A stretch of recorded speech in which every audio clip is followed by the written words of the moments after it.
왜 슬퍼하느냐, 왜 걱정하느냐, 우리 찬양 들으시고 우리 강의 시작하도록 하겠습니다.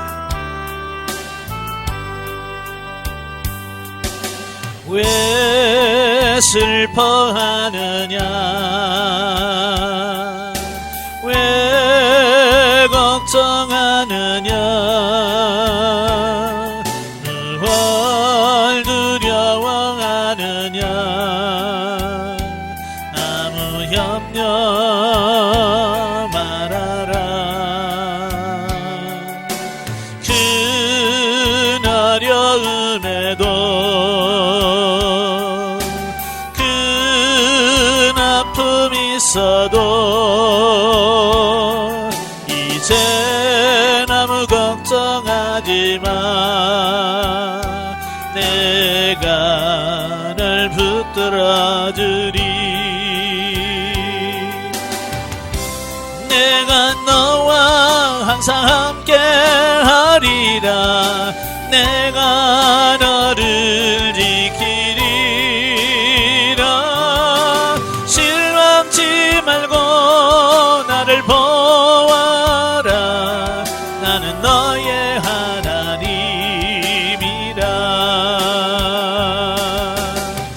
아멘. 기도하겠습니다.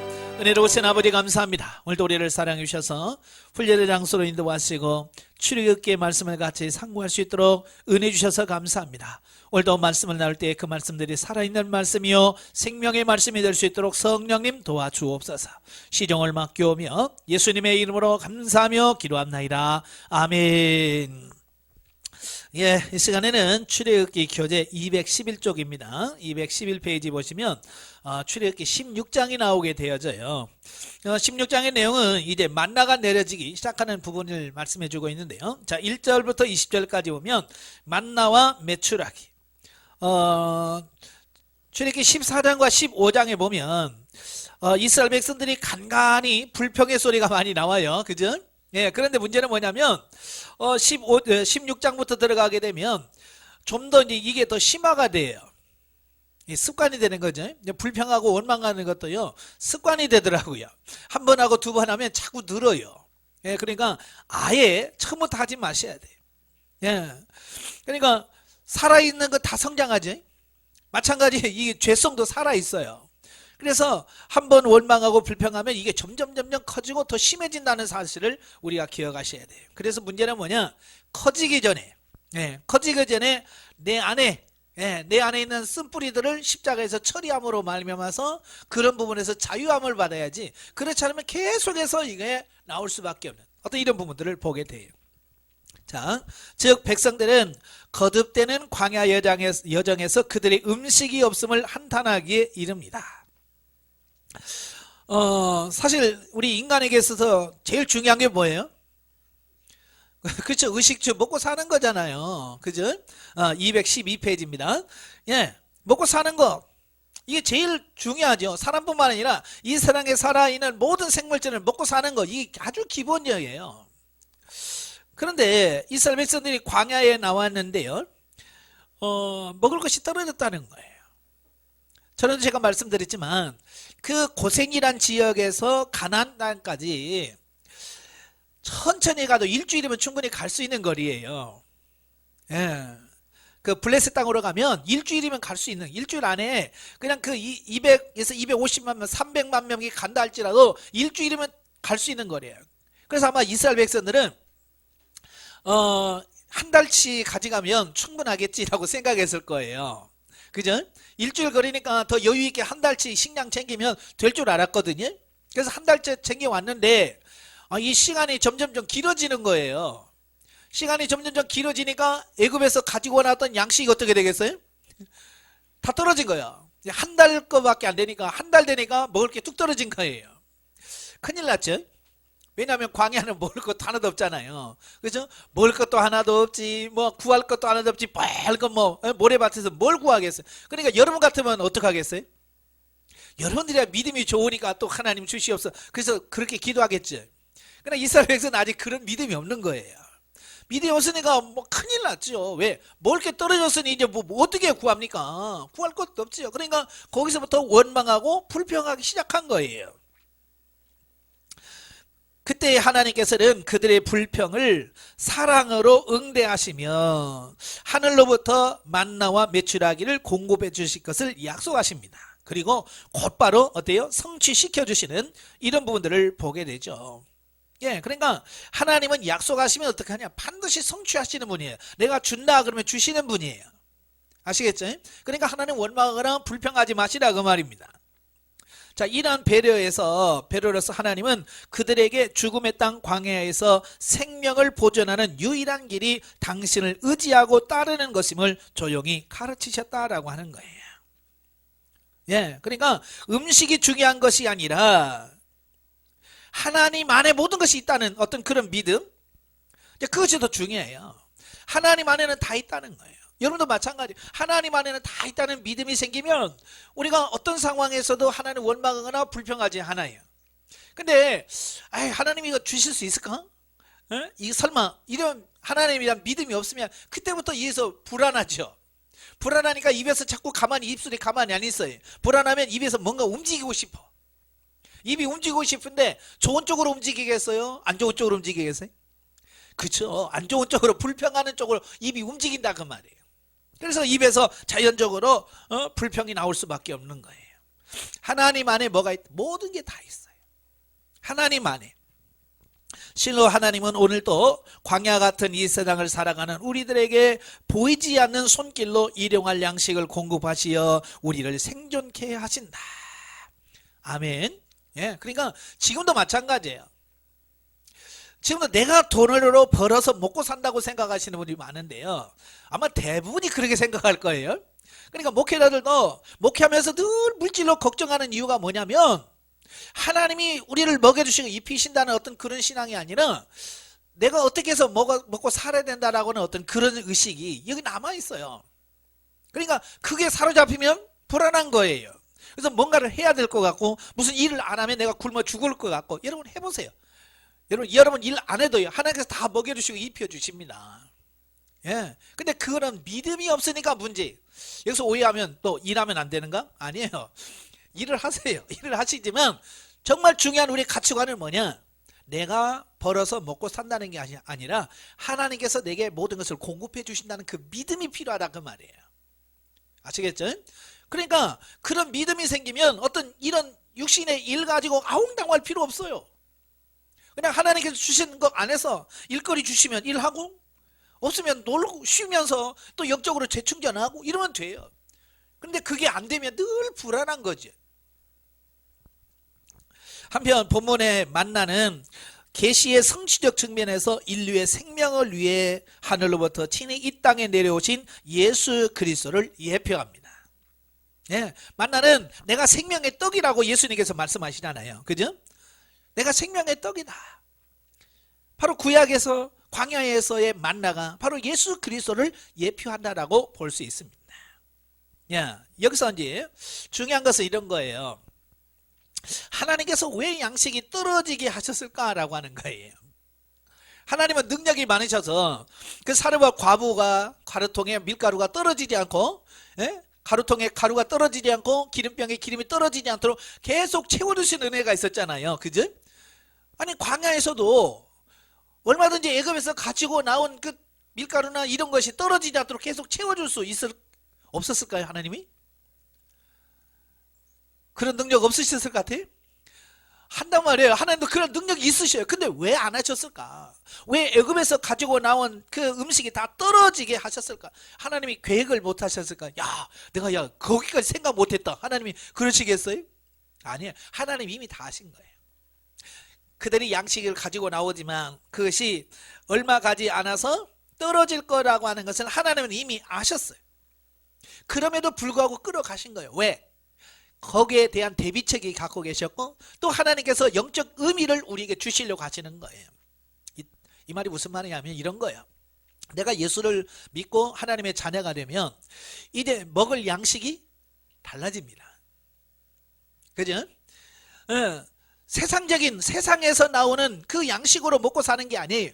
애굽은 뭐라고 했어요? 세상이잖아요. 세상에서 나온 거 가지고 우리가 계속 예수를 믿고 먹고 사는 게 아니에요. 이제는 하나님으로부터 공급해 주시는 영의 양식을 통해서 우리가 사는 거예요. 이걸 비유로 보여주시기 위해서 일부러 애굽에서 가지고 난 거 뚝 떨어지게 하시고, 그 떨어질 때까지 하나님께서는 만나 안 주셔요. 그게 떨어져야 하늘의 양식이 공급되어지는 거예요. 근데 왜 우리가 이 영의 양식을 충분히 먹지 못하냐면, 내가 세상에서 가지고 있는 것들이 너무 많은 거예요. 세상 양식이 너무 많아. 그러니까 배가 안 고프니까 하나님 앞에 주님 내가 영의 양식을 주세요라고 구하지 않는다 그 말이에요.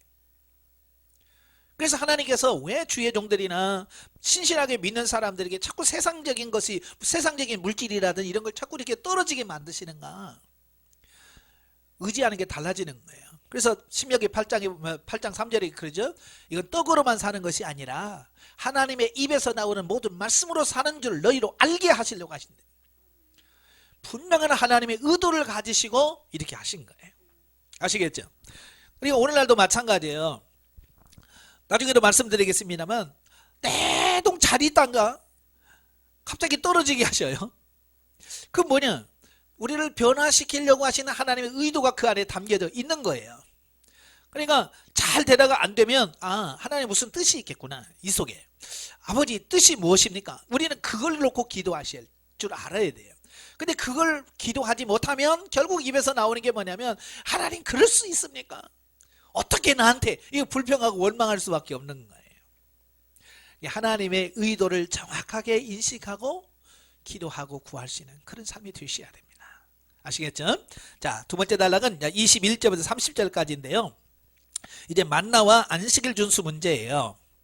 그러니까 만나로서 매일의 양식을 충당하던 이스라엘에게 안식일 문제가 대두됩니다.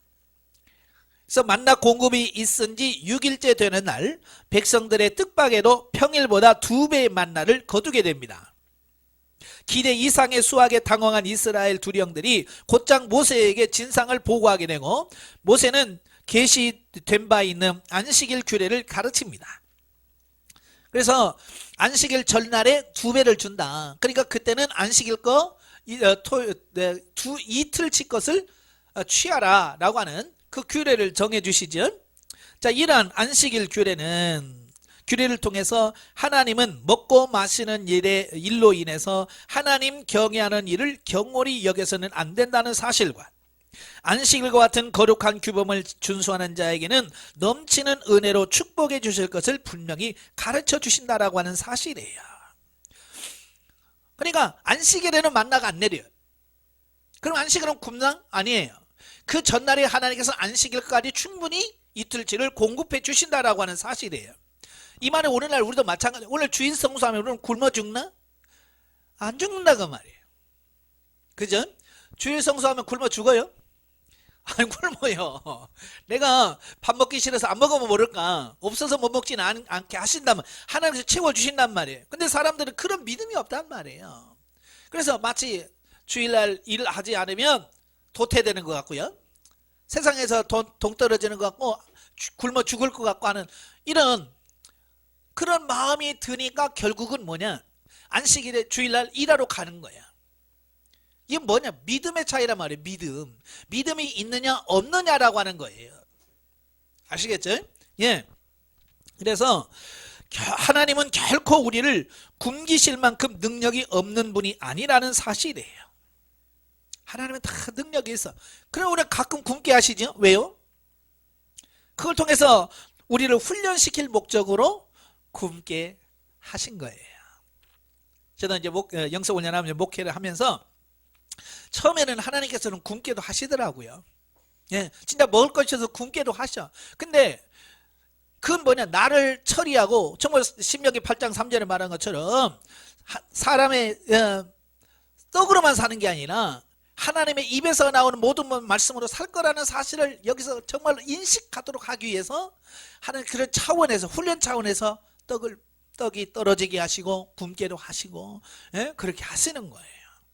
아시겠죠? 예. 자, 31절부터 36절까지 보면 기념물로 삼는 만나 213쪽입니다. 하나님은 이스라엘의 생존을 위해 광야 여행하는 내내 공급하셨던 만나를 항아리에 넣어서 보관하도록 명령하십니다. 왜냐하면 언젠가는 이 만나는 그칠 날이 있다는 거예요.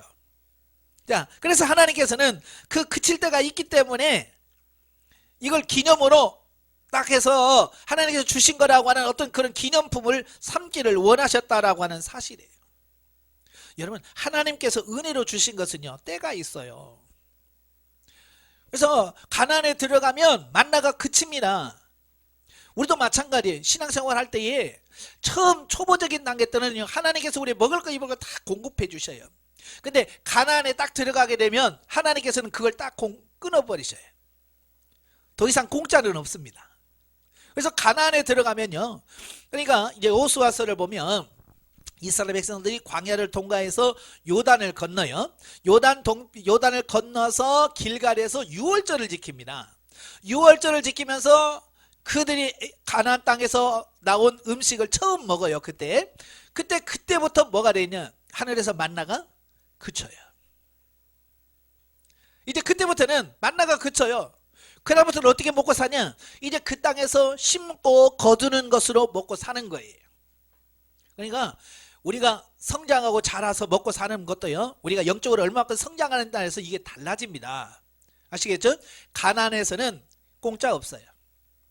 심은 대로 거두게 하시고 행한 대로 받게 하셔서 먹고 살게 하시는 하나님의 의도가 있습니다. 예, 그래서 그걸 알려드리기 위해서 금항아리에 담아서 보관하려는 거예요. 그래서 이 명령에 따라서 아론은 증거판과 함께 만나를 보관하여 대대손손 베풀어 주신 하나님의 은혜를 기억하고 기념하도록 하셨다라고 하는 거죠. 하나님은 때로는 당신의 구원과 은혜의 증거를 기념케 하여 그것을 자손 대대로 물려줄 것을 명령하셨는데, 이것은 베푸신 하나님의 은혜를 영구히 간직하여 당신의 영화롭게 경배하도록 하며 과거의 은혜를 화석화시키는 것이 아니라 그것을 기념하는 모든 세대의 현대화 실제화할 수 있게 하기 위함이다. 이게 무슨 말이냐면요, 이런 하나님의 은혜를 기억함을 통해서 옛날에 있었던 하나님이 아니라 지금 오늘 이 시대에 나와 함께 역사하시는 하나님으로 기억하도록 하려고 하시는 거예요. 우리는 성경을 보면서도 많은 분들이 오해하는 게 뭐냐면, 야, 아브라함의 하나님 대단하다, 모세와 함께 하신 그 하나님 대단하네. 거기서 멈춰버려. 그 하나님이 지금 살아계셔서 나와 함께 하신다는 거, 지금 나에게도 그렇게 역사하신다는 거, 거기는 안 믿어져요. 그냥 이거 그때는 했고요, 지금은 안 돼요, 이렇게 생각한단 말이에요. 이건 화석화하는 거예요. 화석화라는 게 뭐예요? 이제 고고학이라든지 이런 과학자들이 이런 땅을 캐려보면 옛날 살던 어떤 동물들이나 어떤 이런 부분들이 갑자기 어떤 지진이라든지 이런 거에서 땅속에 이렇게 묻히게 되면 그게 그대로 화석화돼요. 그죠? 그래서 뭐 지금도 뭐 캐서 몇만 년 시대에 뭐라고 이렇게 하잖아요. 이제 그게 화석화되는 거예요. 멈춰버리는 거야. 그러나 하나님은 그런 하나님이 아니라 그 말이에요. 오늘도 살아계셔서 역사하신. 그래서 성경은 뭐냐? 하나님은 아브라함의 하나님, 이삭의 하나님, 야곱의 하나님도 되지만 나의 하나님이 되는 게 제일 중요한 거예요. 아시겠죠? 그래서 그 하나님이 나의 하나님이 돼야 되는데, 오늘날 성도들이 이 나의 하나님이 되기까지는 잘 안 해. 예, 나의 하나님까지는 고백이 안 돼요. 여러분은 하나님이 나의 하나님이 되시기를 바랍니다. 예, 그러려고 하면 우리의 삶의 현장에서 그 하나님이 경험되어지고 체험되어졌을 때, 진짜 하나님이 진짜 나와 함께 하시는구나, 진짜 나의 하나님이구나, 이걸 깨달을 수 있는 거예요. 그러니까 기도하고 기도 응답을 받아보신 분들은 하나님은 나의 하나님이라는 게 이게 금방 믿어져 버려요. 그죠? 근데 기도에도 응답 못 받은 사람들은요, 아니야, 하나님은 옛날에만 있지 지금은 역사 안 해, 이렇게밖에 안 돼. 그래서 여러분들이 지금 기도하시면서 기도의 경험을 하시기를 바래요. 예. 영적이에 보면 이스라엘인은 광야 생활 40년 동안 끊임없이 공급되어진 만나는 생명의 떡인 그리스도를 예표한다. 하나님께서는 당신들에게 각기 그날 필요한 양만큼만 양식을 취할 것을 명하시는데, 이는 말씀에 순종하고 하나님께 온전히 의지할 것을 요구하신다는 것을 나타낸다.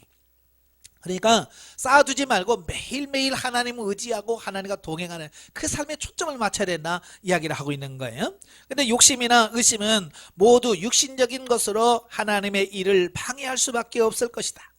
영성훈련에서 전적인 의탁이 필수이다. 모든 것을 하나님께 맡겨드려야 한다. 아멘. 그러니까 우리의 의식주 문제뿐만 아니라 많은 분들이 노후 문제를 많이 걱정을 해요. 그죠? 예, 나중에 늙어서 나는 어떻게 사나? 노후 준비도 안 됐는데 뭐 이런 걱정을 많이 하셔요. 특히 이제 목회를 하신 분들은 뭐 큰 교회 하시는 분들이야 교회에서 연금 다 해놓지. 또 뭐 은퇴하면 정년퇴직하면 또 원로 목사라고 해서 또 대접해 주지. 그러니까 큰 교회는 문제가 안 돼. 근데 작은 교회는 이게 문제가 심각해질 수 있어요. 그지? 그래서 많은 개척교회 목사님들이 은퇴는 안 하려고 하죠. 왜? 노후 준비 안 해놨죠. 당장 그 교회 문 닫으면 이제 수입이 없잖아요. 그렇게 되니까 이런 것 때문에 참 고민이 많아요. 자, 그런데 사실은 그런 걱정할 필요 없어요. 하나님께서 다 아시고 준비해 놓으십니다. 아시겠죠? 그러니까 너무 그런 부분에서 걱정하지 마세요. 하나님께서 아까도 말씀드렸잖아요. 양식 떨어질 거 아셔요. 다 준비해 놓으셔요. 자, 17장으로 넘어가죠. 1절부터 7절까지 보면 르비딤 반석에서의 물. 자, 마라에 있었던 갈증으로 인하여 불평했던 기억이 사라지기도 전에 이스라엘은 또다시 갈증에 못 이겨 불평의 목소리로 물을 요구하게 된다.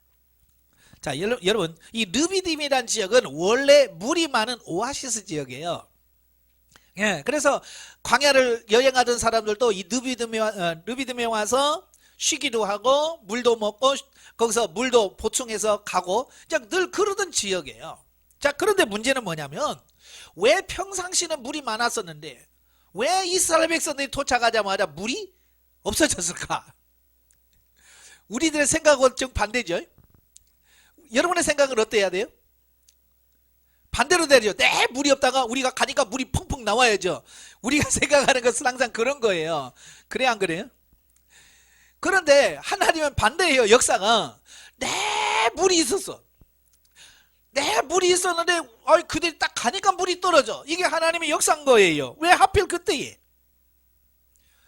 아까도 말했죠. 하나님은 계획을 갖고 계시다고요. 하나님은 무언가를 계획을 하시고 뜻한 바가 있어서 그렇게 하셨다라고 하는 거예요. 그런데 이스라엘 백성들은 그 하나님의 계획에 관심이 있어요, 없어요? 관심 없죠. 하나님의 관심이 없어요. 뭐만 관심이 있어요? 나 목말라 죽겠다는 거예요.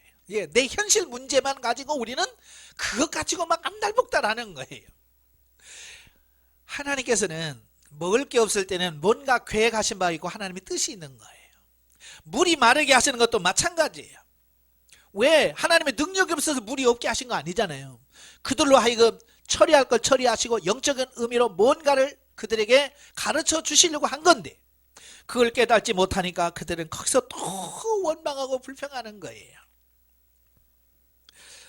자, 이번에도 하나님은 그들의 책망이나 저주하기보다는 길이 참으시고 그들의 요구를 반석의 생수로 채워주셨다. 예, 화가 날 만도 하시죠, 하나님께서. 그런데 하나님 화내지 않으셔요. 왜 화를 안 나셨을까요? 예, 그들의 영적인 수준을 알기 때문에 그래요. 우리 애들 키워보면 그렇잖아요. 이래 1살, 2살짜리가 예를 들어서 예배 시간에 막 울어요. 그럼 어떻게 해요? 이놈의 자식이 왜 예배 시간에 울어? 그래요, 안 그래요? 안 그래요. 울지마. 혼내기보다는 얼린단 말이에요. 왜? 걔는 몰라. 지금 예배 시간이 뭔지 몰라요. 개념이 없어. 그러니까 걔는 때려봤자 몰라. 그러니까 때리지 않죠. 이스라엘 백성은 마찬가지예요. 지금 애굽에서 430년 살다가 이제 홍해 건너서 광야에 나왔어요. 이제 겨우 한 달 넘었어요. 이제 사람으로 말하면 태어난 지 얼마 안 된 상태예요. 그 아이에게 책망하면 뭘 알겠어요. 그래서 하나님께서는 그들이 그렇게 불평을 해도 책망하지 아니하시고 모세에게 야 반석을 쳐서 명해라. 그러면 내가 물을 주겠다. 그래서 모세가 실제로 가서 반석을 치니까 반석이 갈라지고 물이 쏟아져 나옴을 통해서 그들의 갈증을 해결해 주셨다라고 하는 사실이에요. 그럼 왜 하나님을 이렇게 복잡하게 했었을까? 왜 그렇게 복잡하게 했었을까? 의도가 있다니까요. 하나님 뜻이 있는 거예요. 그래서 하나님은 반석처럼 굳어져 있던 백성들의 심령에 은혜의 생수를 부어주심으로써 그들이 지닌 모든 문제와 갈증의 근본적인 해결자는 바로 하나님이심을 묵묵히 일깨워줬다라고 하는 거예요. 그러니까 하나님은 주실 수 있다. 문제 해결을 하나님만이 하실 수 있다는 사실을 백성들에게 은연중에 그 사건들을 통해서 이렇게 알려주시는 거예요. 그러니까 쉽게 말하면 이런 거예요. 그래, 세상 살다가 힘들지, 나 찾아. 내게 부르짖어. 그러면 내가 해결해 줄게. 그 말씀이거든요.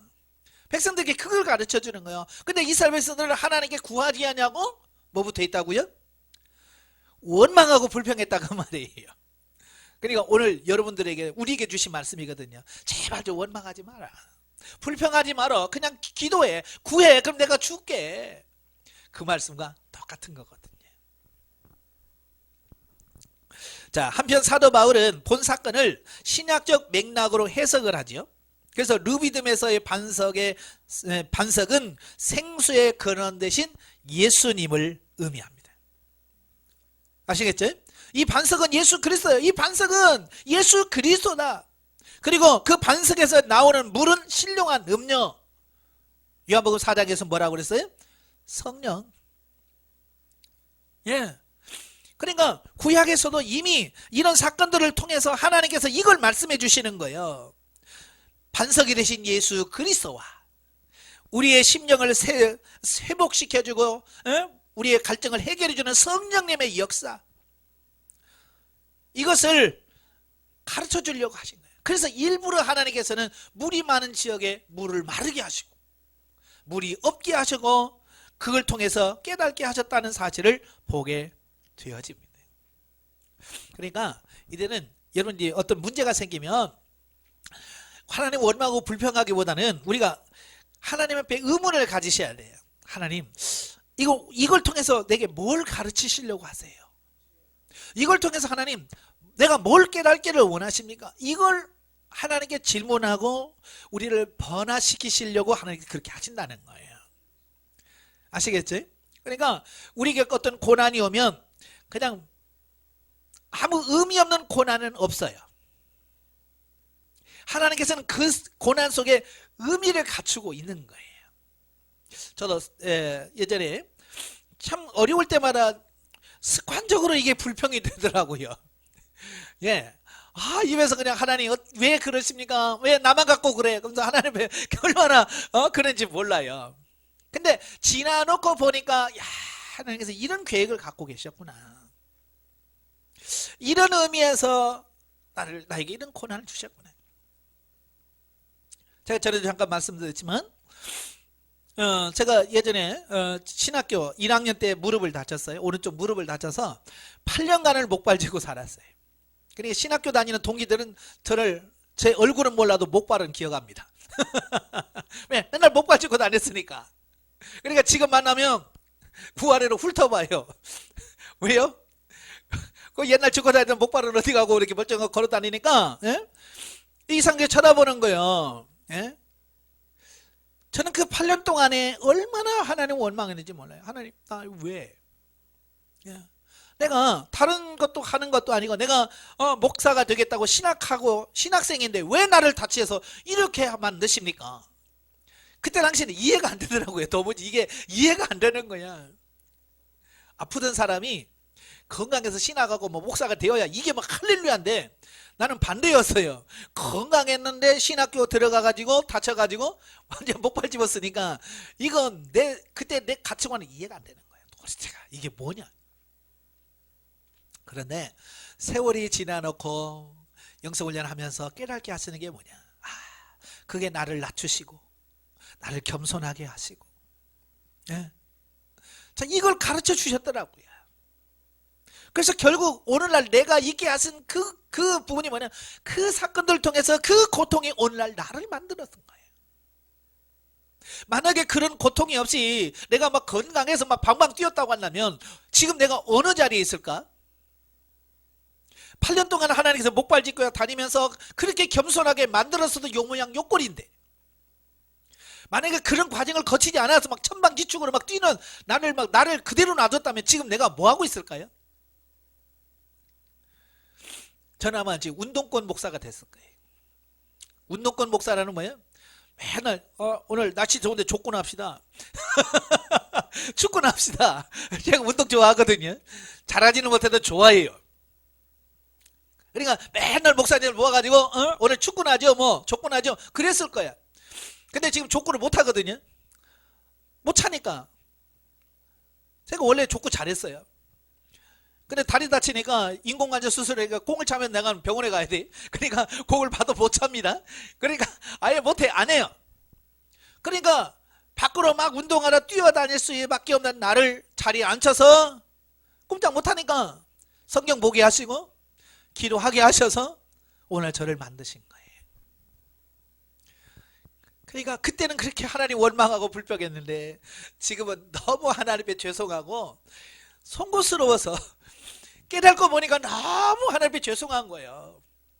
그래서 제가 늘 몰라서 그랬어요. 하나님, 제가 몰라서 그랬어요. 그때는 제가 하나님께 당당했거든요. 하나님, 그럴 수가 있어요. 어떻게 나한테 막 그랬거든요. 몰랐으니까 용감하지, 무식하니까. 근데 알고 보니까 그게 너무 하나님께 죄송한 거예요. 하나님 이렇게 나를 만드시기 위해서 그런 과정을 하시는데 나는 왜 그걸 깨달지 못해서.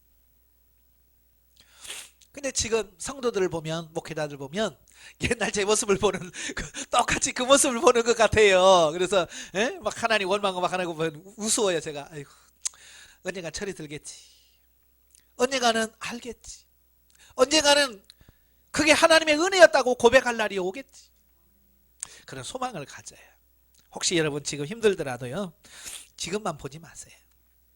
앞으로 여러분을 변화시켜 가실 하나님의 교회 가신 바에 귀를 기울이시길 바랍니다. 예.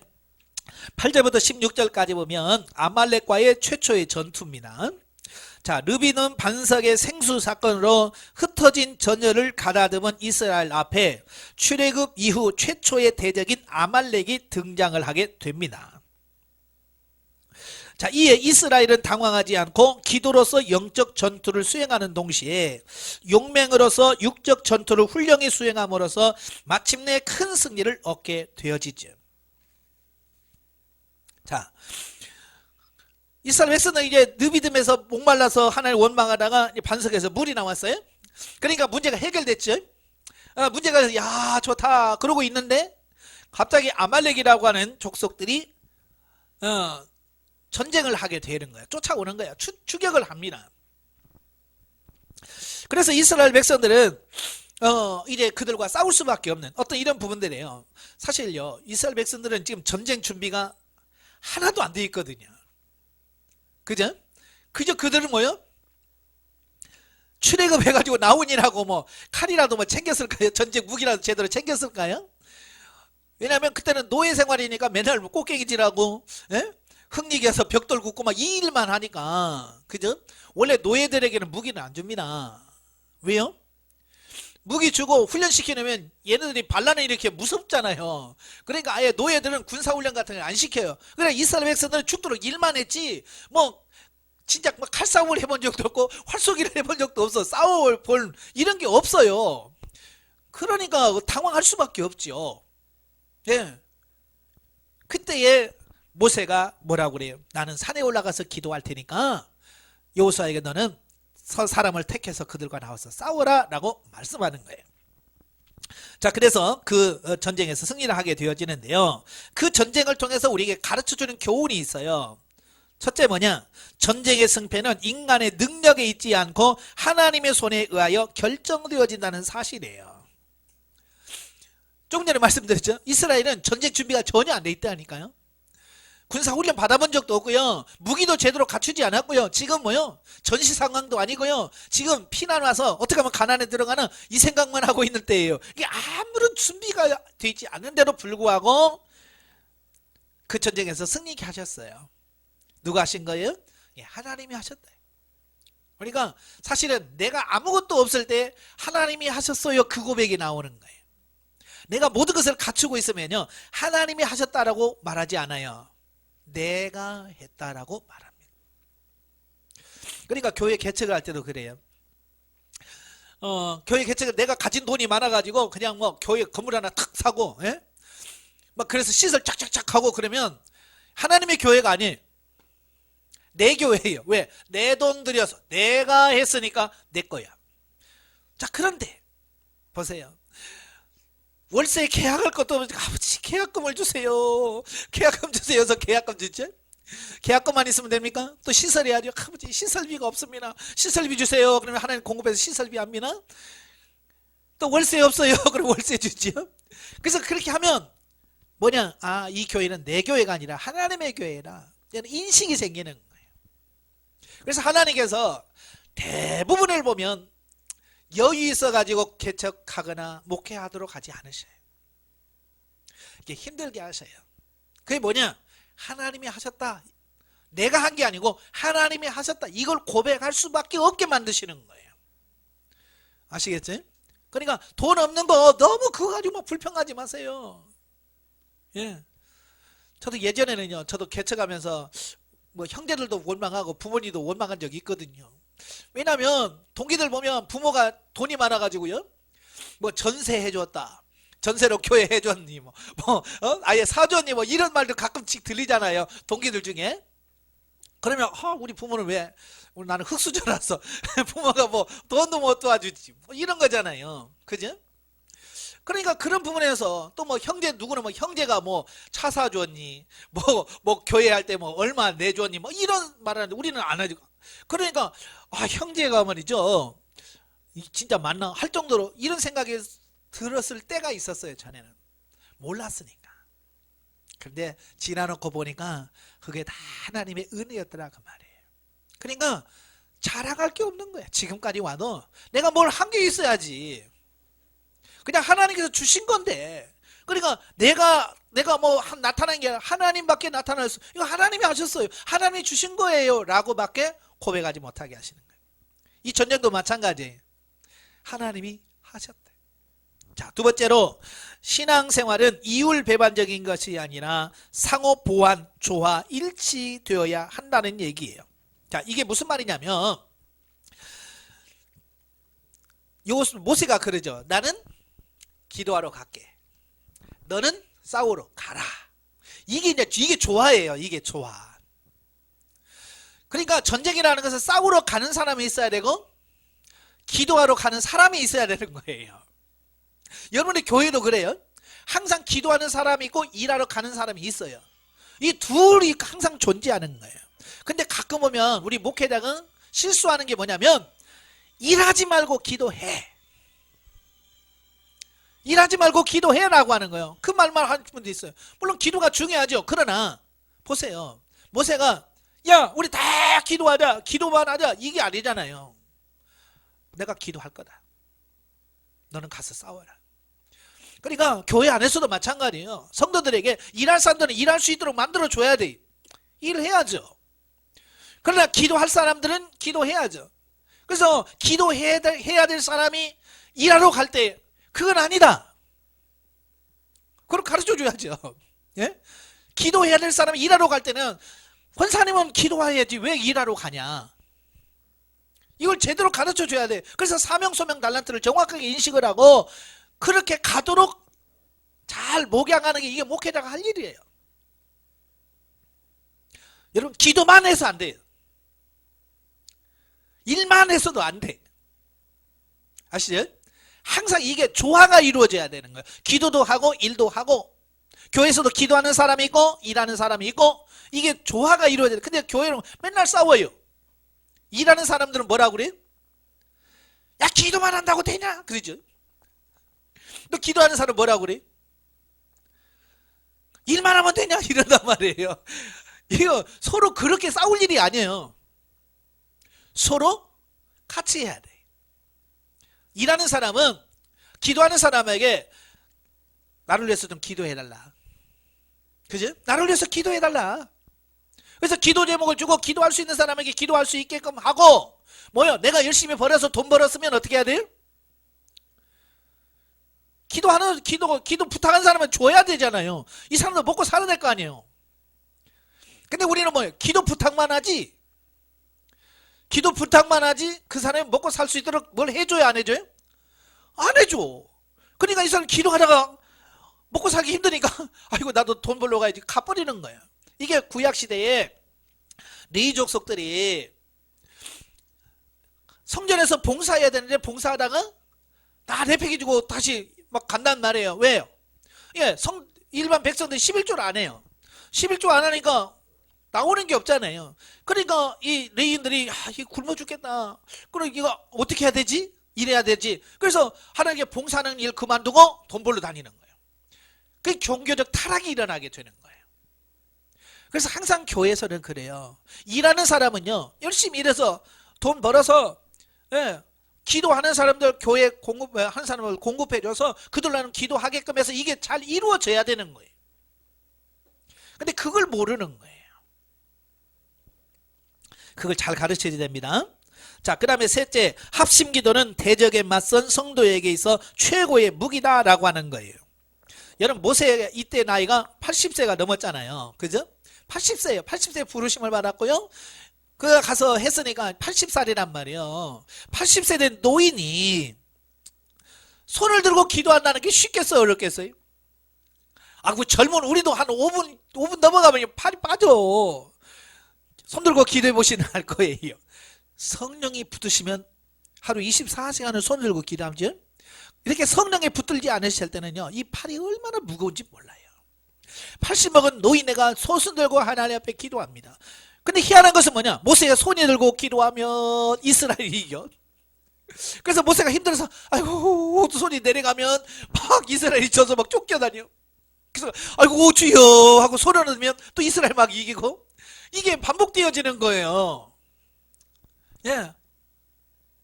그러니까 그 옆에서 아론과 훌이 가만히 이렇게 보니까 모세 손이 올라가면 이스라엘이 이기고 내려가면 지는 거예요. 그러니까 이 두 사람이 보고 있다가 이 전쟁에서 이길 수 있는 방법은 뭐다? 그죠? 기도 치면 안 되는 거예요. 손이 내려가면 안 되는 거예요.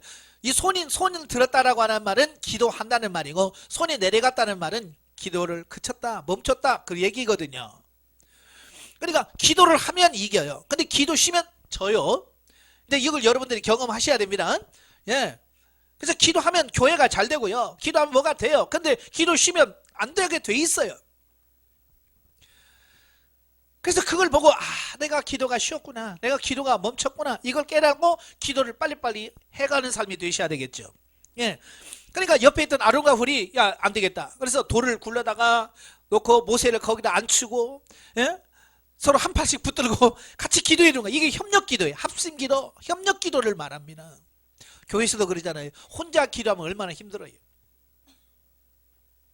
해보셔도 알죠? 돼요, 안 돼요? 잘 안 돼요. 특별히 기도에 훈련이 된 사람은 상관없어요. 그러나 훈련되지 않은 사람들은요, 혼자 기도한다는 게 쉽지 않아요. 저도 훈련 받아도요, 혼자 기도할 때는 힘들어요, 조금. 그런데 같이 기도하면요, 힘이 나요.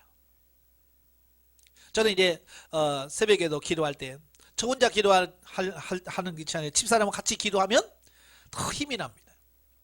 근데 누구라도 하나 와서 또 기도해 주면요, 막 힘이 막 쏟아요. 내게 없던 힘이 막 쏟아요. 이게 뭘 의미하냐? 협력할 때 기도의 능력이 배가 된다는 것을 가르쳐 주는 거예요.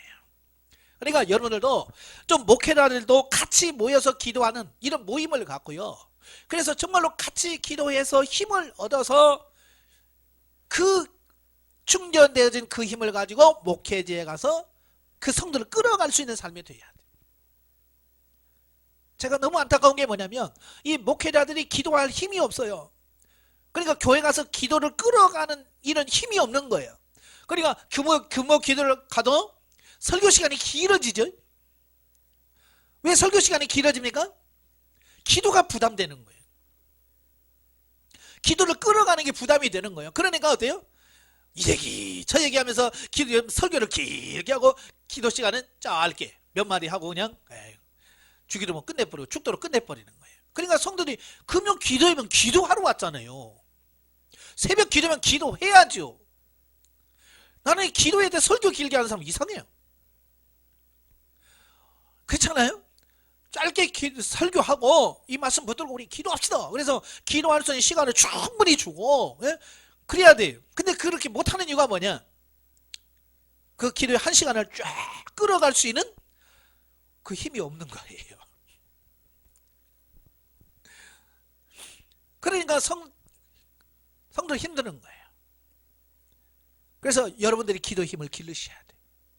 그러려고 하니까 어때요? 모여서 같이 기도해서 그 힘을 길러 가셔야 돼요. 아시겠죠? 예. 자, 영적에 보죠. 본문에 나오는 반석은 예수 그리스도이시고 물은 그리스도로부터 나온 성령을 말한다. 이것은 요한복음 7장 37절 39절에서 생수를 마셔야 된다라고 하는 의미로 말씀받고요. 이스라엘 백성들이 신령한 떡과 신령한 음료를 마셔야 살 수 있었던 것은 영적인 의미를 볼 때에 성도의 양식이 되는 것은 복음의 교훈을 듣고 성령을 따라 사는 것, 하나님의 뜻을 행하는 것임을 말씀해 준다.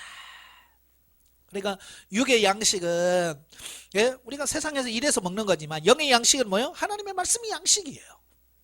예, 그래서 그 수가성 여인과 대화하고 제자들이 먹을 걸 구해가지고 왔습니다. 그때 그 먹을 걸 구해가지고 선생님 드세요. 그러니까 나는 이미 먹었다 그러잖아요. 그러니까 우리가 양식을 구하러 간 사이에 누가 먹을 걸 갖다 줬나? 나는 아버지의 뜻을 행하는 것이 나의 양식이다. 영의 양식이 무언가를 정확하게 말씀해 주신 거예요. 내가 성경 읽었다 안 했어요.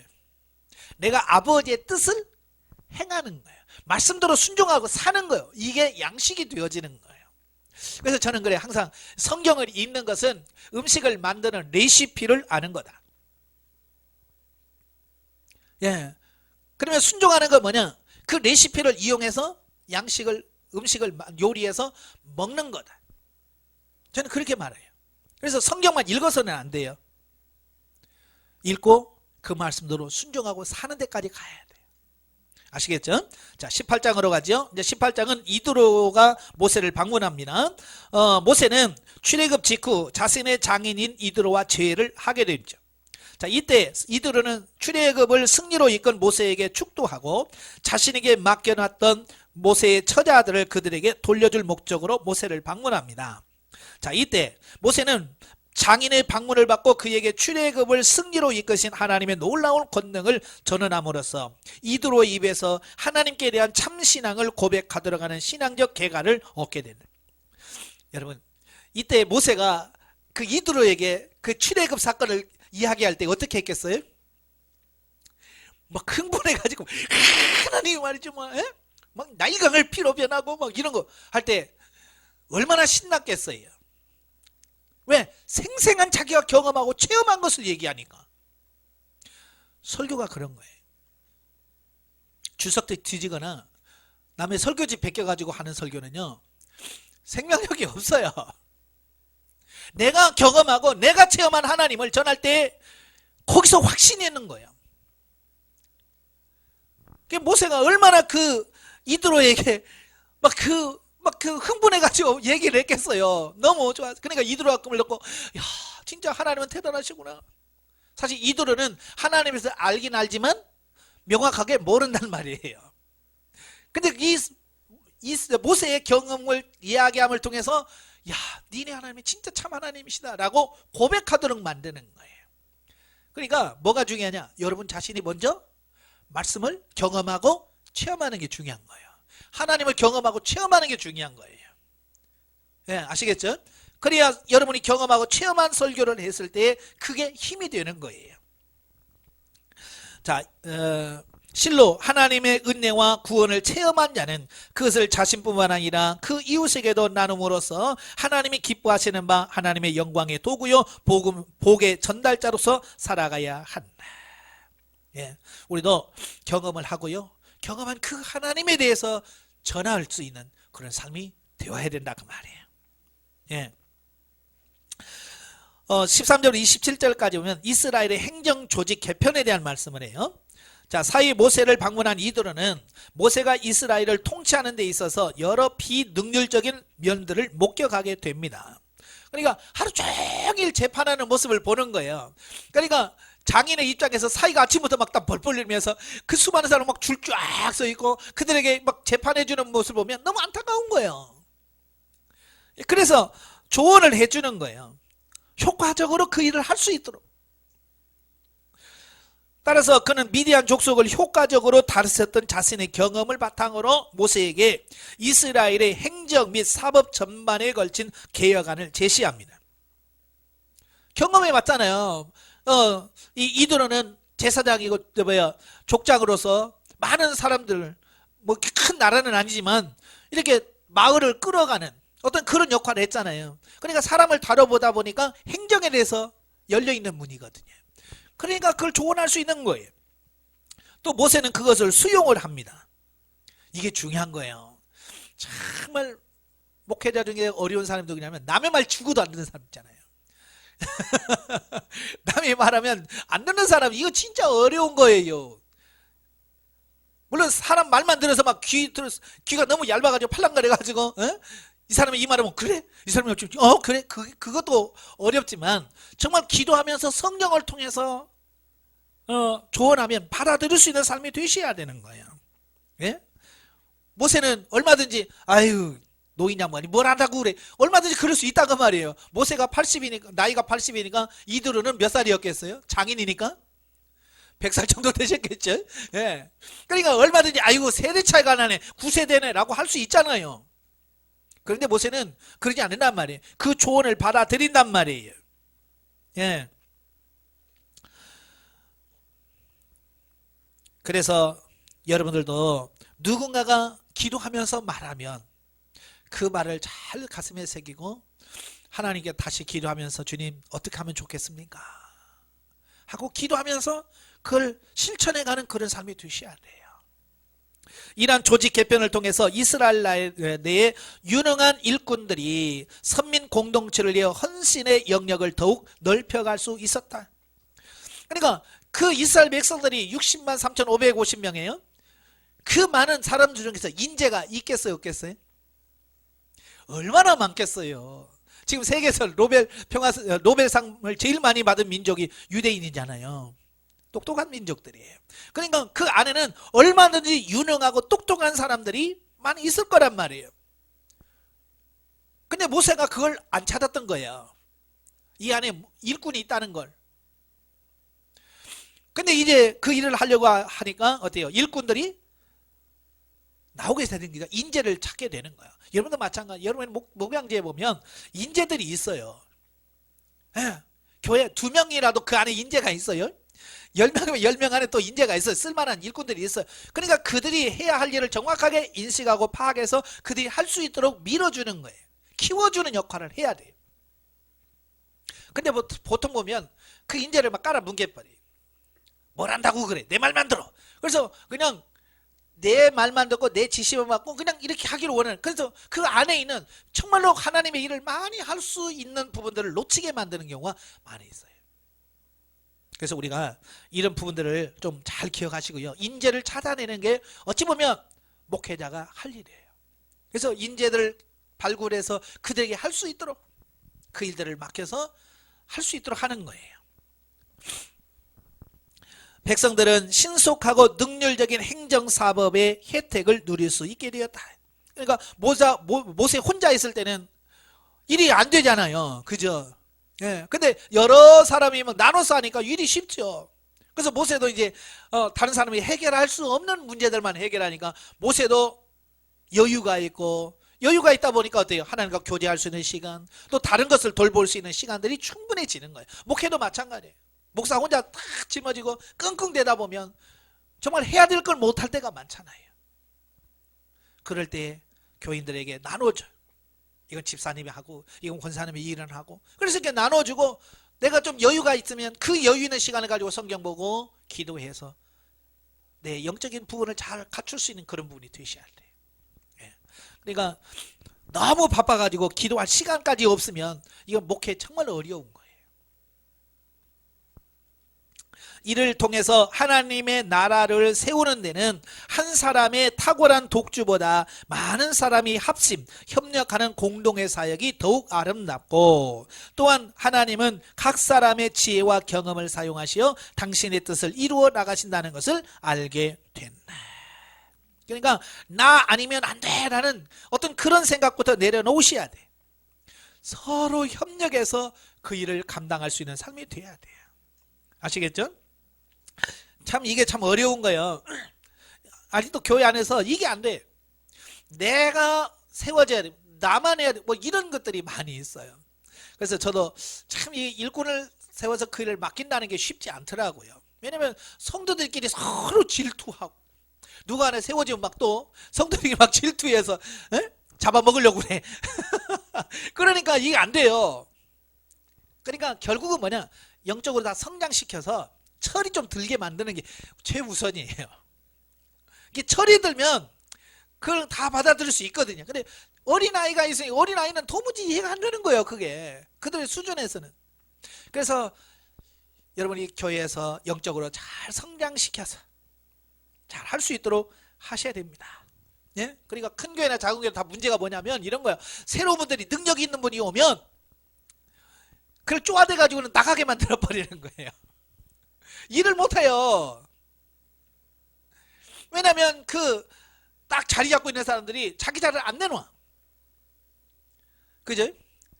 그래서 이제 와가지고 뭐 날라온들이 박힌 돌 빼낸다고, 그래서 막 그걸 이제 일할 수 있는 인재들, 젊은 인재들을 완전히도 불구하고 쫓아내는 교회들이 많아요. 왜 그러냐고요.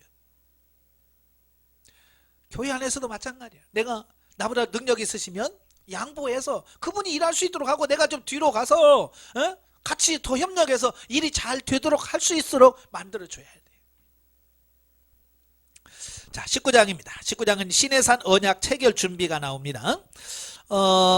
이제 1절부터 15절까지 보면 언약 체결을 위한 준비인데요. 이제 출애굽기는 이제 2부로 구성이 되어 있어요. 그래서 1장부터 18장까지는 애굽에서부터 시내산까지 오는 과정을 기록하고 있고요. 이제 2부는 19장부터 40장까지는 시내산에서 하나님과 언약을 체결하죠. 언약을 체결하고 그 성막을 완성하고 이런 모든 행정체계를 다 갖추는데 기록을 하고 있어요. 그래서 보면은 시내산에서의 여러 사건들 중 최초의 장면으로 시내산 도착과 시내산 언약을 체결하고자 하시는 하나님의 거룩한 뜻이 계시되는 장면입니다. 그리고 그 언약에 앞서 백성들의 언약 준수 의지를 확약받고 거룩한 당신과의 언약 체계를 위한 성결 작업이 요구되는 장면의 말씀이 10절부터 15절까지 되어 있어요. 자, 실로 하나님은 출애굽 시에도 그러했듯이 선한 공로나 탁월한 영적 고결성 등을 전혀 지니지 못한 이스라엘 무리들을 거룩한 선민으로 삼으시기 위해 당신과 언약을 체결하시려고 했다라고 하는 거예요. 자, 이게 무슨 말이냐면 이스라엘 백성들이 똑똑하고 잘나고 성결하고 깨끗해서 하나님께서 야 언약 맺자 그런 게 아니라는 얘기예요. 지금까지 살펴봤죠? 끄떡 가면 원망하죠? 끄떡 가면 불평하죠? 아직도 형편없어. 그런데도 하나님께서 야 언약을 맺자라고 하는 거예요. 이건 뭘 의미하느냐, 하나님은 외모나 어떤 우리의 어떤 이런 것을 보시지 않으시고 우리의 중심을 보신다고 하는 것을 보게 되는 거예요. 예. 그런데 하나님께서 이들을 선민으로 삼으신 것은 단지 그들만의 구원을 위해서가 아니라 그들을 중심으로 한 전 인류의 구속사를 전개하기 위해서였음을 간과해서는 안 된다. 자, 이게 이제 중요한 거야. 이스라엘 백성들이 놓쳤던 게 뭐냐면 하나님이 자기들을 선민으로 택하신 것은 자기들만 구원하려고 한 것이 아니라는 거예요. 근데 이스라엘 백성은 자기들만 구원할 거라고 착각한 거죠. 자, 이게 문제예요. 하나님은 전 인류를 구원할 목적을 가지시고 이스라엘 나라를 부르신 거예요. 그죠? 오늘도 마찬가지예요. 우리도 나만 구원하려고 하시는 것이 아니라 나를 통해서 교회를, 우리 가정을, 이웃을 구원하시려고 하시는 하나님의 뜻과 섭리 안에서 우리를 부르셨다라고 하는 사실이에요. 자, 이 같은 분명한 인식이 제사장 나라된 저들에게 있을 때 저들은 자고하지 않고 겸손한 자세로 본연의 사명을 수행할 수 있게 된다. 자, 이런 제사장 나라라고 하는 개념이 없어요.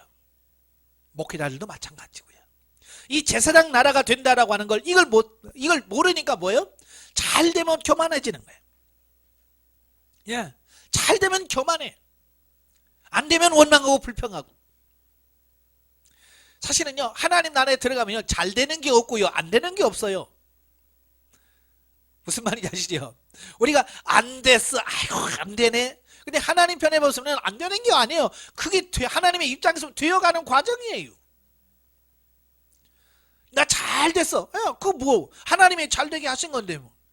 그러니까 너무 교만할 필요도 없고 또 너무 기가 죽어가지고 나는 안 되나 봐 그럴 필요도 없다는 얘기예요. 우리는 겸손하게 하나님께서 내게 주어진 사명이 무엇이냐, 그걸 잘 기억하시면 되는 거예요. 어느 목사님이 저한테 와서 그런 상담을 해요. 목사님, 저는요 열심히 전도해서 교회 조금 세워서 일꾼 삼으면 큰 교회로 다 가요. 열받아서 목회 못하겠어요 그러시더라고요. 제가 그랬지, 뭐 그거 열받아요? 그게 목사님의 사명이라고 생각하시면 되잖아요. 그죠? 나는 열심히 생신자, 이 초신자들 막 불러가지고 열심히 해서 키워서 큰 교회로 이렇게 보내는 파송사역 하시면 그게 사명이라고 생각하면 되잖아요. 꼭 내가 전도해서 꼭 우리 교회에서만 일꾼이 돼야 되고 우리 교회에서만 일해야 되는 그런 생각이 어디 있어요? 누가 그렇게 말을 해요? 성경에서 그렇게 말합니까? 아니에요. 그러니까 이걸 내려놓으셔야 돼요. 이 생각을 내려놓으셔야 돼요. 아, 나는 초신자 전도해서 큰 교회로 보내는 게 내 사명이구나. 그럼 열심히 전도해서 키워서 보내고 키워서 보내면 그게 내 상이 되는 거예요. 바울이 그러잖아요. 나는 심었고 아볼로는 물을 주었으되 자라게 하시는 이는 하나님이시다. 각자가 하나님 앞에 자기 상을 받는 거예요. 바울은 내가 심었으니까 심은 대로 상을 받고, 아볼로는 물을 주었기 때문에 물 주는 상을 받고, 뭐 싸울 일이 뭐 있어요. 근데 우리는 막 싸우는 거예요. 싸울 필요 없어요. 하나님이 여러분에게 주어진 사명, 제가 하나님 은혜를 경험하고 보니까 큰 교회 막 이게 중요한 게 아니구나.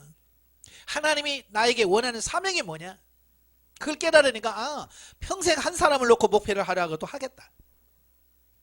옛날에는 한 사람 목회하면 창피해가지고 어디 가서 목회한다는 말도 못했죠. 근데 그게 내 사명이라면, 그죠? 나 한 사람과 열심히 해요. 자신 있게 말할 수 있는 거. 왜? 그게 하나님이 내게 준 사명이라고 하는 인식이 있기 때문에. 이거 제사장 나라라고 하는 이런 큰 개념에서 이해하게 되면 쉬운 거예요. 저는 이제 이런 것 때문에 고민 많이 했거든요. 하나님이 어느 날 저에게 그러셔요. 야, 네 몸에다가 예를 들어서 오른쪽에 5만 원이 있고, 오른쪽 호주머니에 5만 원이 있고, 왼쪽 주머니에 10만 원이 있고, 이 안주머니에 100만 원이 있어요. 자, 그랬을 때, 자, 이 100만 원을 요 호주머니에다 옮기면 남의 것이냐, 네 거냐? 그죠? 아니, 이 호주머니에 있어도 내 것이고, 이 아랫주머니에 있어도 내 거고, 왼쪽에 있어도 내 거란 말이에요. 근데 우리는 뭐요? 아이고, 내 100만 원 어디 갔어? 요리 옮겼을 뿐이지. 없어진 게 아니잖아요. 이게 딱 하나님 그걸 가르쳐주면 뭐냐면, 야, 니네 교회에 있던 성도가 옆으로 가면 그냥 이 왼쪽 주머니에서 오른쪽 주머니로 간 거야. 너 입장에서는 없어진 거지만 하나님이라고 하는 큰 하나님의 나라에서 보면 그게 그거야. 이 교회 가든 저 교회 가든 그게 의미가 없다는 얘기예요. 그러니까 그걸 딱 하나님 딱 깨닫고 나서는 그렇구나. 그래서 가신다고 하시면 가시라고, 안녕히 가시라고. 그래서 축복기도 해서 보내고, 그래서 그냥 보내는 게 아니라 우리는 너를 그 교회에 파송한다. 예. 그래서 축복해주고 파송에 너를 불러서 보내주는 거예요. 그거 가지고 막 아웅다웅할 필요 없어요. 그 사람 가면 교회 망할 것 같죠? 그건 그 사람 교회입니까? 하나님의 교회예요. 결코 망하지 않습니다. 아시겠죠? 그러니까 너무 막 나가고 들어오는 데서 너무 들어왔다고 좋아하지 말고요. 나왔다고 해서 막 괴로워하지 마세요. 저도요, 처음에 개척해가지고요, 지금 이름도 안 잊어버려. 그 성도 교회 안 다니는 분을 어떻게 해서 전도했어요. 전도했더니 이분이 너무 잘 변하는 거야. 성경 보면 속속 받아들이죠. 근데 뭐 가르치도 않았는데 좀 이따가 11조 하고 감상금하고 막 그래요. 그래서 이제 이분이 이제 우리 교회 큰 일꾼 되겠다 싶어갖고 열심히 했는데 오늘날 와가지고 목사님 저 이사 가요. 어디로? 인천에 서울로 가요. 얼마나 걸려요? 1시간 반 걸린대. 못 오겠네. 아이고, 그 말을 들으면서 밥맛이 없어지고요. 일주일 동안에 제가 강대상 울었어요. 하나님, 이제 쓸만한, 겨우 이제 쓸만한 인간 하나 이렇게 일꾼 하나 있는데 그걸 빼냅니까 하나님? 너무합니다 하고, 제가 몰랐으니까 그때는 막 이제 초년생이고 목회 초년생이고 몰라서 막 울었어요. 근데 지금 보면 그 왜 울었는지 모르죠. 지금도 그분은 거기 가서도 열심히 잘 하시거든요. 예. 그러니까 그걸로 족하면 돼. 예. 16절부터 25절까지 보면 시내산에서 강림하신 하나님에 대해서 나오는데요. 시내산 언약 체결에 앞서 백성들의 전체적인 선결을 명령하셨던 하나님. 그래서 전부 다 옷을 빨아라 그랬잖아요. 예? 옷을 빤다라고 하면서 뭘 말합니까? 예, 철저하게 회개한다는 얘기를 하고 있는 거예요. 옷은 그 사람의 행동을 의미하거든요. 그래서 행위를 의미해요. 그래서 이 옷을 빨아야 돼. 그래서 철저하게 하나님의 내절을 회개한다. 그런 의미를 갖고 있어요. 그래서 그 작업이 끝나자 마침내 영광과 이음찬 모습으로 시내산에서 임재하십니다. 네. 그래서 빽빽한 구름과 나팔 소리로 임하죠. 이건 하나님의 임재의 상징이죠. 왜냐하면 하나님은 우리 눈으로 볼 수 있는 분이 아니에요. 그죠? 영이시니까 우리 눈에 안 보여. 그래서 안 보이니까 내가 와서 라고 해도 백성들이 의식을 못하단 말이에요. 의식을. 그래서 하나님께서 어떤 구름의 형태를 보여줌으로 말미암아서 여기 내가 하나님이다 라고 하는 사실을 가시적으로 보여주는 거죠. 나중에 이제 성막을 다 완성했을 때도 빽빽한 구름으로 임재하셨고요. 나중에 솔로몬이 성전을 지었을 때도 구름으로 성전을 꽉 찼잖아요. 이건 뭐냐? 하나님이 그곳에 임재하셨다는 것을 눈으로 확인시켜주는 거죠. 자, 그리고 오직 모세의 접근만을 허락하심으로써 그를 유일한 중보자로 삼으시고 타인은 시내산 접근을 엄하셨다. 아무도 오지 말라는 거죠. 이 같은 하나님의 영화로운 강림과 권위에 찬 명령은 그 율법을 제시하신 하나님의 초월한 품격과 앞으로 주어질 율법의 절대 권위를 시사해 주며 더불어 모세의 신적 권위를 분명하게 부여해 준다라고 볼 수 있습니다. 예. 근데 여기서 이제 중요한 게 뭐냐면 하나님께서는 원래 이스라엘 백성들을 모아놓고 직접 하나님께서 이스라엘 백성들에게 말씀을 하셨어요. 근데 그때 하나님께서 직접 이스라엘 백성들에게 말해줬을 때 이스라엘 백성들이 그걸 감사함으로 받고 하나님의 음성을 듣는 훈련을 했더라고 하면 지금 하나님의 음성을 평범하게 듣고 행하는 것이 되었을 거예요. 근데 이스라엘 백성들이 뭐라고 그랬어요? 하나님 음성을 듣고 나서 뭐라고 그랬어요? 모세가 가서 우리 하나님 음성 들었더니 죽을 것 같아요. 그러니까 하나님이 직접 말씀하지 못하게 하시고 당신이 가서 듣고 와서 전해라. 그럼 우리가 하나님의 음성으로 듣고 하겠다. 이 바보 같은 사람 어디 있어요? 좀 하나님 음성을 좀 감사하고요. 그럼 막 그걸 가지고 자꾸 하나님 음성을 듣는 이런 훈련을 했더라고 한다면 오늘도 우리가 하나님 음성을 듣고 너무 쉽게 했을 텐데. 그래서 하나님께서는 그때부터 중보자를 세워서 대신 말하게 하시는 이런 부분을 보게. 물론 여러분도 경험해 보신 분은 아시겠지만 직접 하나님의 음성을 들으면 죽을 것 같아요. 심장이 터져버릴 것 같아요. 예. 그만큼 하나님의 위엄, 임재가 강력합니다. 그러니까 두려워 떨 수밖에 없어요. 그러니까 다니엘도 하나님의 임재 앞에 그냥 거꾸로 해서 잠자는 것처럼 그냥 거꾸로 자버리잖아요. 사도 요한도 하나님의 하늘에 올라갔다 보좌를 보는 순간 그냥 까무라쳐 버리잖아요. 이건 인간으로서 감당할 수 없는 그런 부분들이에요. 자, 여러분도 하나님의 음성을 잘 듣고요. 하나님의 음성에 귀를 기울여 순종하신 여러분 되시길 바랍니다. 자, 영적 예를 보시면 하나님께서 아브라함의 우선 이스라엘 백성은 애굽에서 이끌어내어 가나안으로 부르신 것은 택하신 하나님의 백성을 구원하시기 위해서 세상의 고난을 통해 부르신 것을 보여주는 것이다.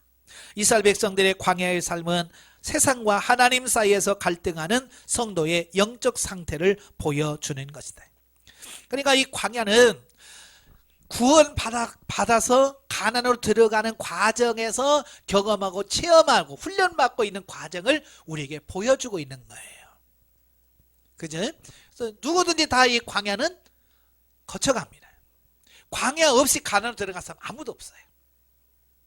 예, 그래서 여러분도 이런 예표를 잘 기억하시고요. 내가 광야에 있다면 이 광야를 어떻게 통과할 것인가? 하나님의 말씀을 듣고 순종할 때 쉽게 통과할 수 있다는 거 기억하시고요. 자, 20장으로 가지요. 20장은 이제 10계명을 주시는 내용인데요. 1절부터 17절까지는 이제 10계명에 대한 말씀이에요. 이스라엘과 언약 체결을 위해서 영화로운 시내산 강림을 하셨던 하나님은 이제 이스라엘이 선민으로서의 삶을 살아가는 데 있어서 가장 핵심되는 법이라고 할 수 있는 10계명을 계시해주고 있습니다. 예. 그러니까 나라마다 뭐가 있어요? 그 나라를 통치하는 이념을 담은 법이 있어요. 우리는 헌법이라고 그러죠. 자, 그 헌법에 의해서 대한민국이 정치가 되고 모든 것이 이루어지는 거예요. 그러니까 이 헌법은 대한민국 국민이라면 누구라도 지켜야 될 부분이에요.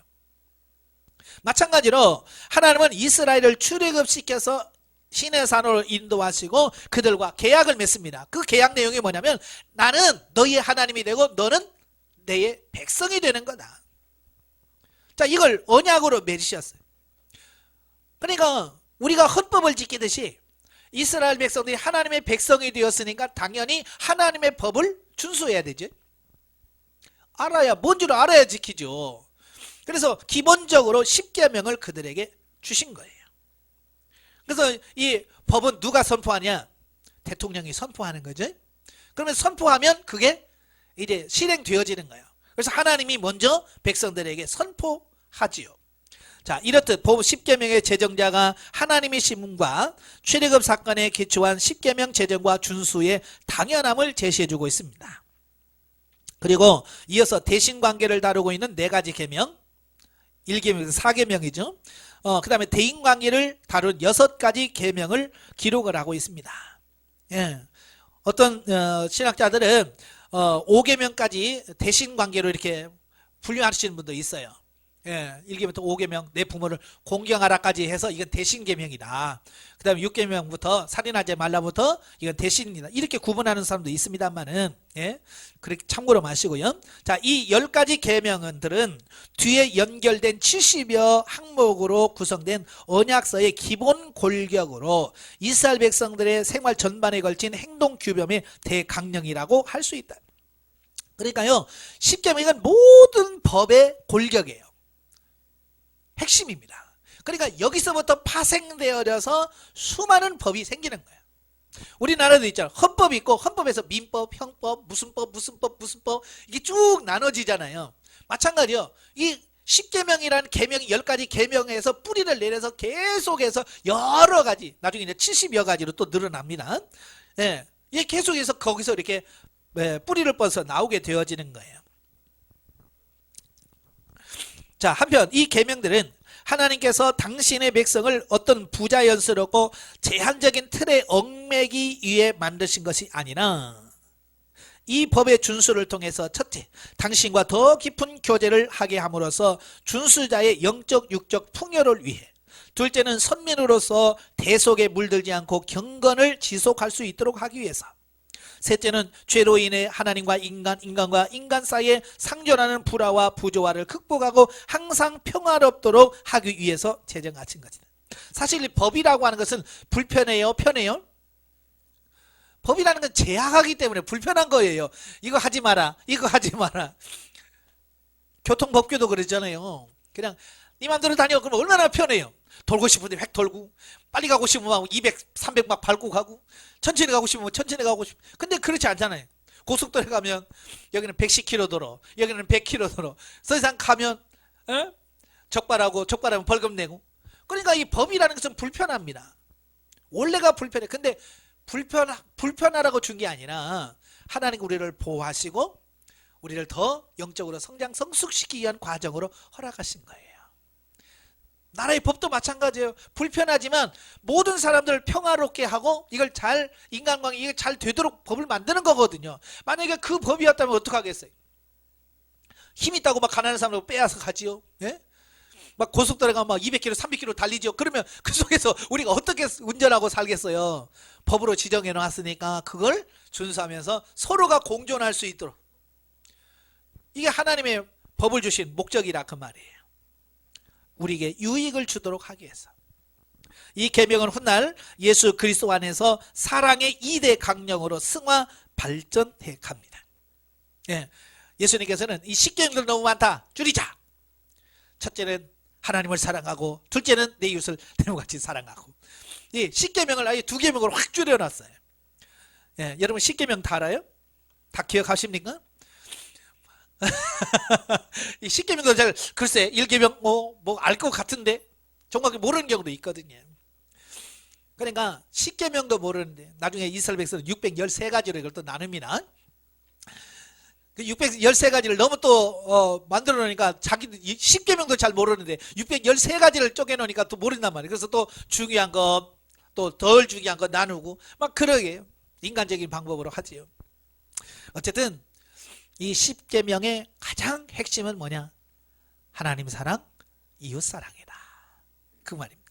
자, 그 다음에 이제 18절부터 26절까지 보면 우상 배경 및 제단 관계법을 말하고 있습니다. 자, 본문은 십계명의 실질적인 운영을 다룬 70여 항목의 언약서 가운데 초반부인 우상 제작 언금과 제사 종교의 근간인 제단을 어떻게 쌓을 것이냐라고 하는 부분을 보게 됩니다. 그래서 우상숭배가 제일 먼저 나오는데요. 왜 그러냐? 우상숭배는요, 어찌 보면 하나님께서 가장 싫어하는 죄. 왜? 하나님을 섬기는데 가장 큰 걸림돌이 되어지는 거예요. 그래서 우상숭배가 10계명 중에서 1계명, 2계명에서 이렇게 같이 말하는 그만큼 중요하다는 얘기죠. 이러한 본문을 통해서 우리는 첫째, 하나님과 죄로 물든 인간 사이에 깊고 먼 간격이 있음과 그 간격을 좁히는 데 필수적인 중보자가 요청되는 바, 이는 궁극적으로 인류의 영원한 대제사장 되신 예수 그리스도를 예표한다는 것을 여기서 말씀해 주고 있어요. 예. 그래서 중보자를 세울 수밖에 없어요. 왜? 하나님의 말씀을 들을 수가 없으니까. 아까 19장에 말씀드렸잖아요. 하나님이 직접 말씀하니까 백성들이 못 듣겠다고 난리인 거예요. 그래서 모세를 중간에 세워서 중보자로 세우잖아요. 예. 그래서 영원한 중보자 예수 그리스도. 그래서 모세는 우리의 중보자 되신 예수 그리스도의 예표요 모형이다. 예. 둘째, 하나님과 바른 관계를 유지하기 위해서 제1조건이 우상을 배격하고 하나님께 올바른 예배를 드리는 것이라는 진리를 가르쳐 줍니다. 자, 우상은 뭐냐? 하나님을 형상화하는 것. 예, 우상은 뭐냐? 하나님을 형상화 만든 거예요. 그러니까 이스라엘 백성은 꼭 송아지를 만들어 놓고 뭐라고 그래? 그렇죠. 이것이 애굽에서 너희를 구원하는 하나님이다, 여호와다라고 꼭 얘기를 해요. 그러니까 하나님을 안 섬기는 게 아니에요. 하나님을 섬기는데 어떤 모양을 만들어 놓고 이게 하나님이다라고 한다는 거예요. 근데 그 자체가 뭐냐? 이건 모독하는 거예요. 하나님을 모독하는 행위예요. 예. 그래서 로마서 1장 23절에 보면 썩어지지 아니하는 하나님의 영광을 썩어질 사람과 새와 짐승과 기어다니는 동물의 모양의 우상으로 바꾸었느니라 그러잖아요. 하나님을 동물로 이렇게 만들어버리는 거예요. 하나님을 소로 만든 거예요. 이거 얼마나 인격 모독입니까? 그렇죠. 하나님 신격 모독이죠. 만약에 여러분을 예를 든 거예요. 누가 강아지를 가져가지고 여러분 이름 부르면서 이게 대안이에요. 대안아. 만약에 개를 갖다 놓고 내 이름을 거기다 붙여놓고 그런다고 하면 이건 뭐예요? 나에 대한 인격 모독인 거예요. 나를 무시하는 거잖아요. 그래서 강아지 이름 부를 때는 사람 이름 붙여요, 안 붙여요? 안 붙이죠. 근데 가끔 보면 그런 사람들이 있어요. 자기가 미워하는 사람 이름 붙여놓고 구박하면서 이름 부르면서 하는 사람도 있긴 하대요. 예? 그래서는 안 되는 거예요. 예? 그렇게 딱 붙여놓는 순간 인격 모독이 되는 거예요. 그러니까 우상을 딱 만들어놓는 순간 그건 하나님을 모독하는 행위예요. 그래서 어떤 것을 만들어 놓으면 안 돼. 아시겠죠? 예. 그리고 제단을 쌓을 때도 다듬은 돌로 쌓지 말라는 거야. 다듬은 돌로 쌓으면 그냥 자연 그대로의 돌로 제단을 쌓고 거기서 제사를 드려라라고 말씀하는 거예요. 이건 뭐냐면 가식적이고 꾸미지 말라는 얘기예요. 그냥 있는 그대로, 내 모습 그대로. 하나님 앞에 나아갈 때도 마찬가지. 우리가 꾸민다고 해서 뭘 좋아질 게 뭐 있어요? 그냥 있는 그대로. 기도할 때도 마찬가지예요. 그냥 내 있는 그대로 하나님께 아뢰고 기도하는 게 중요한 거예요. 근데 우리는 너무 미사어구 여기에 너무 거기다 신경을 너무 많이 써요. 그래서 대표기도 지키면 막 부담되죠. 왜요? 뭔가 이렇게 이쁘게 잘 해야 될 텐데라는 어떤 그런 부담감이 너무 커서 그래요. 하나님은 있는 그대로. 왜? 하나님은 중심을 보시는 분이시니까. 영적이 봅니다. 애굽 땅에서 자유케 되어서 시내산에 도착한 이스라엘은 새로운 영적 훈련이 예비되어 있었다. 그것은 하나님의 계명을 지키는 것이다. 성도가 영적으로 거듭나고 하나님의 은혜를 경험하면 그때부터 말씀에 의해 순종하는 훈련을 철저히 받는다는 것을 보여준다. 예. 그러니까 하나님 우리를 부르셔서 구원시킨 다음에 광야로 이끌어서 뭐냐? 말씀대로 사는 훈련을 시키시는 거예요. 그러니까 지금까지 우리가 그렇게 살아본 적이 없기 때문에 우리가 처음에는 불편하고 힘들 수 있어요. 그러니까 처음 교회 나온 사람은 아멘 하라고 해도 아멘이 이게 나옵니까? 그냥 교회 자체 앉아있는 그 자체가 거추장스럽죠. 네? 꼭 와서는 안 될 곳에 앉아있는 것 같고 다 그래요. 그렇지만 이제 점점 시간이 가면서 자유로워지고 편해지는 거죠. 마찬가지예요. 예, 우리도 진리 안에 들어가면 그것에 참 자유와 기쁨이 있다는 것을 알 수 있다. 그래서 우리가 순종함으로 참된 기쁨과 안식을 누릴 수 있도록 우리가 열심히 훈련하시고 달려가시는 여러분 되시기를 주님으로 축원합니다. 예, 기도하겠습니다. 은혜로우신 아버지, 오늘 출애굽기 말씀을 통해서 많은 말씀을 들었습니다.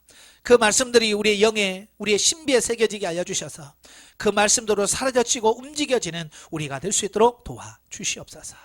예수님의 이름으로 감사하며 기도합나이다. 아멘. 하나님께 영광 돌립니다.